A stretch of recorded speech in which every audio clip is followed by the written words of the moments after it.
নমস্কার বন্ধুরা, আমি আবার ফিরে এলাম তোমাদের কাছে আরও একটা নতুন রেসিপি নিয়ে। আজকে আমি বানিয়ে ফেলেছি নিরামিষি কুমড়োর একটা তরকারি, যা খেতে খুবই সুস্বাদু। আর নিরামিষ দিনে তো এটা না করলে খুবই মিস করবে।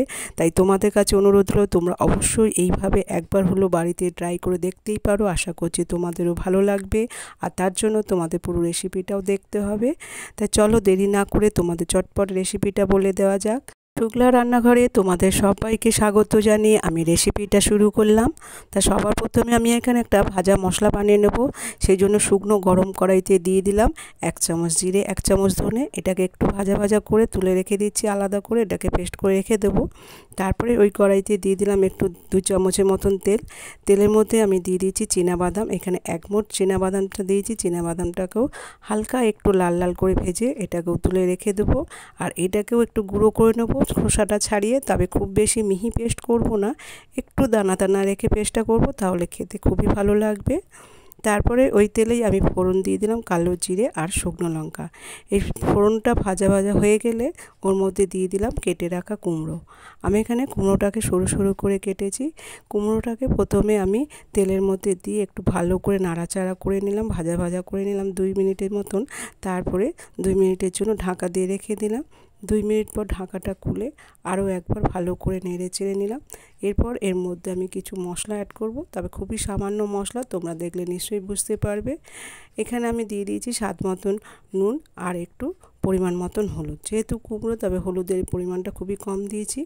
আর দিয়েছি 1 চামচ জিরের গুঁড়ো, আর সামান্য একটু কাশ্মীরি লঙ্কার গুঁড়ো দিয়ে দিলাম।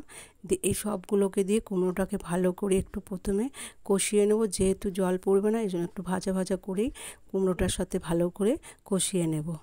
কষানো হয়ে গেলে 1 মিনিটের জন্য আরও একবার ঢাকাটা দিয়ে দিলাম। ততক্ষণ আমি নতুন বন্ধুদের উদ্দেশ্যে বলছি, যারা আমার চ্যানেলে এখনও নতুন আছো, চ্যানেলটাকে সাবস্ক্রাইব করোনি, প্লিজ চ্যানেলটাকে সাবস্ক্রাইব করে আমার পাশে থেকো, যাতে নতুন নতুন রেসিপি সবার আগে তোমাদের কাছে আনতে পারি। আর যারা চ্যানেলটাকে সাবস্ক্রাইব করেছো তাদেরকে অসংখ্য ধন্যবাদ আরও একবার এইভাবে আমার পাশে থাকার জন্য।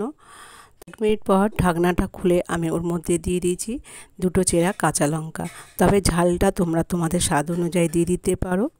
তারপরে ভালো করে মিশিয়ে নেওয়ার পর আমি ওর মধ্যে আরও দিয়ে দিলাম একটু কুড়িয়ে রাখা নারকেল আর বাদাম ভাজাটা, যেটা গুঁড়ো করে রেখেছিলাম সেটা দিয়ে দিলাম। দিয়ে এই দুটোকে দিয়ে ভালো করে সব কিছুকে একসাথে মিশিয়ে নেব। প্রথমে নিরামিষ এই কুমড়োর রেসিপিটা তোমরা সব কিছুর সাথেই খেতে পারবে, এতটাই সুস্বাদু একটা রেসিপি। আর খুবই কম তেল মশলা, তোমরা নিশ্চয়ই দেখে বুঝতে পেরেছো। এটা সামান্য তেল মশলা দিয়ে রেসিপিটা তৈরি হয়ে যাচ্ছে। তাই তোমাদের কাছে অনুরোধ রইল, তোমরা অবশ্যই বাড়িতে এইভাবে নিরামিষের দিনে একবার হলেও ট্রাই করে দেখতেই পারো। সব কিছুকে মিশিয়ে নেওয়ার পর আমি সবশেষে দিয়ে দিলাম ভেজে রাখা গুঁড়ো মশলাটা। এই গুঁড়ো মশলাটাকেও আরও একবার ভালো করে কুমড়োর সাথে মিশিয়ে নেব, তাহলে আমার রেডি হয়ে যাবে কুমড়ো নিরামিষের এই পদটি। আর এই সময় অবশ্যই আমি গ্যাসটাকে অফ করে দিয়েছি, দিয়ে ভালো করে মিশিয়ে নিলাম। মিশিয়ে নিয়ে আমি ঢাকা দিয়ে রেখে দেবো 2 মিনিটের জন্য, যাতে ভাজা মশলার গন্ধটা বেরিয়ে না যায়। তারপরে আমি নামিয়ে নেব। বন্ধুরা, আশা করছি রেসিপিটা তোমাদের ভালো লাগলো। যদি ভালো লেগে থাকে তাহলে ছোট্ট একটা লাইক করে দিতে ভুলো না। তা 2 মিনিট পর দেখো আমি পুরোটা নামিয়ে নিয়েছি একটা পাত্রের মধ্যে। নামিয়ে আমি এর ওপর থেকে একটু নারকেল কোড়া ছড়িয়ে দেবো, যাতে দেখতেও ভালো লাগে আর খেতে তো আরও বেশি ভালো লাগবে। তবে এটা পুরোপুরি অপশনাল। তারপর বন্ধুরা, আজ এখানেই রেসিপিটা শেষ করতে হলো। আবার দেখা হবে নতুন কোনো রেসিপিতে। ততদিন সুস্থ থেকো, ভালো থেকো। আর আমার সাথে শেষ পর্যন্ত থাকার জন্য তোমাদের সকলকে অসংখ্য ধন্যবাদ।